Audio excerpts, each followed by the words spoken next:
আমরা গেছিলাম বাণীপুর লোক উৎসব, যা পশ্চিমবঙ্গের দ্বিতীয় বৃহত্তম লোক উৎসব। এই উৎসবে কিন্তু তোমার 4 চাকা গাড়ি থেকে শুরু করে টিভি, এসি, ফ্রিজ সব কিছুই থাকে স্টলে। এবং দেখলাম রং বেরঙের বেলুন, সাথে লাইট ছিল, বিভিন্ন হস্তশিল্পের কাজ যা দূর দূর থেকে মানুষ এসে বানাচ্ছিল। এবং সাথে ছিল পোড়া পাঁপড়, ছিল বাদাম ভাজা। তারপরে মূল মঞ্চের সামনে ভাবলাম যে বেলুনগুলো তো ছেড়ে দিচ্ছে, বাট না, বেলুনগুলো পরে আবার ধরে নিল। আমরা বন্ধু বান্ধব সবাই মিলে খুব আনন্দ এনজয় করছিলাম।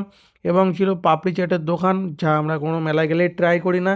সাথে কাকা খুব সুন্দর ঢোল বাজাচ্ছিল, এই কাকা বেসন দিয়ে বিভিন্ন ধরনের জিনিস বানাচ্ছিল।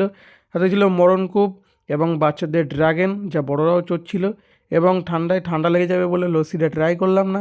সাথে ছিল বড় বড় দুটো নাগরদোল্লা। এবং কী খাবো ভেবে দেখে লাস্ট পর্যন্ত মথুরা কেক খেলাম, যা 10 টাকা করে পিস নিয়েছিল। এর মেকিংটা দারুণ এবং খেতেও খুব সুন্দর সুস্বাদু। আর মেলায় গেলে ঘুগনি না খেলে চলে, তাই 10 টাকা করে 1 প্লেট ঘুগনি খেয়ে বাড়ি চলে আসলাম।